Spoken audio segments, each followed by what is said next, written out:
As an autistic person, you likely have a special interest. These are intense, delightful fascinations with a certain topic.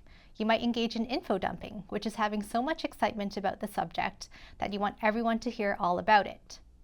In the past, autism has been portrayed as young children, mostly boys, being obsessed with trains or math, but we now know that special interests can be in any field and include any activity. Since special interests are a part of the diagnostic criteria, they are sometimes pathologized as obsessions or hyperfixations. You might have been called inflexible about redirecting your attention to a less important subject. Perhaps you were taught to hide your special interest or told to stop talking so much about it. This is wrong. Many people now know, and autistic people have always known, that having the chance to develop and express special interests is linked to better social, emotional, and in some cases, fine motor development. As long as we feel enriched and not controlled by our special interests, it's healthy for us to have them, and it can increase our well-being.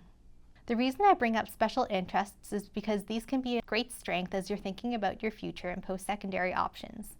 Special interests drive what we call intrinsic motivation. Engaging with them can make us feel fully rewarded on its own, without the need for external reinforcement like a bribe or a prize. It's the feeling of being totally immersed in the subject, feeling important, and being in a state of flow, where you are fully focused, involved, and able to enjoy the process of the activity. If you're working or studying in the field pertaining to your special interest, you have an advantage over your peers. Special interests can be as simple as lining up objects in a row over and over, or having a great deal of knowledge on a particular topic, like sharks, for example. I don't like using the term superpower when it comes to autism, but I think having special interests comes pretty close to it.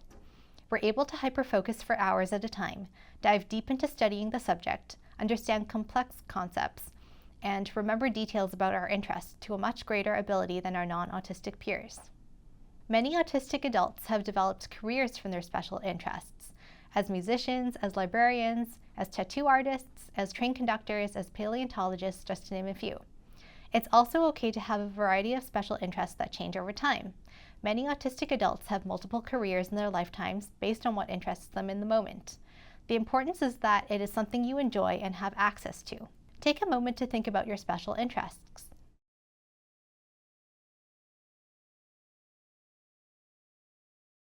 Ask yourself these questions. What is my oldest special interest?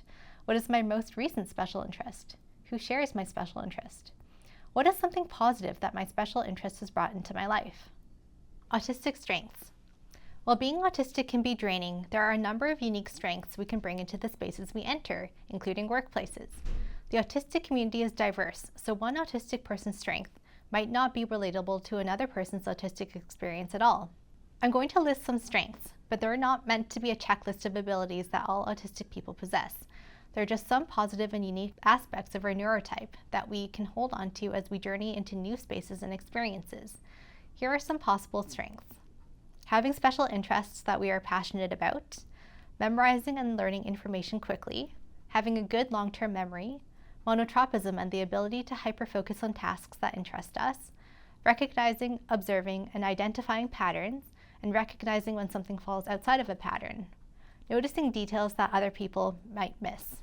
Having a strong sense of loyalty, planning ahead of time, which is usually a skill we develop as we plan around social interactions, sensory needs, and triggers. Being very punctual, especially if time is a special interest. Having a strong understanding of policies and procedures and adhering to them. Sorting skills such as lining up objects or color-coding books and materials. Hyperlexia, or reading skills beyond our years, coupled with an enjoyment of reading. Knowing yourself, especially for those who don't care about social norms.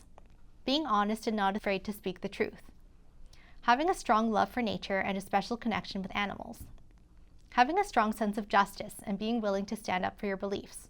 Critical thinking skills and leading with facts rather than feelings.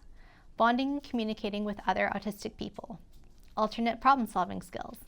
Creative expression, since we're used to thinking outside the box of neurotypical norms. This might just seem like thinking to us, but from an outside holistic perspective, it's a valuable and special skill. Do you recognize any of these strengths in yourself? Are there any strengths that you would like to develop? As you go into new experiences, knowing your strengths can help you navigate what you want to do based on that knowledge.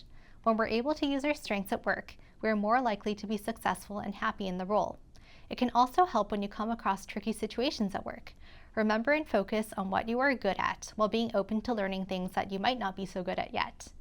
If you find yourself in a situation where you are exhausted all the time and dreading work, this is often a sign that it is not aligned with your strengths, interests, and personality. Lastly, what are your strengths is a common interview question, because knowing yourself is a quality that employers look for. It gives them a chance to see if you are self-aware and honest about where you thrive and where you can use some extra support. While it is possible and common that not all tasks in a job will cater to your strengths and interests, knowing this in advance can get you started early on thinking about what questions you might have in terms of needing extra explanation or guidance. Remember, this is all part of self-advocacy work.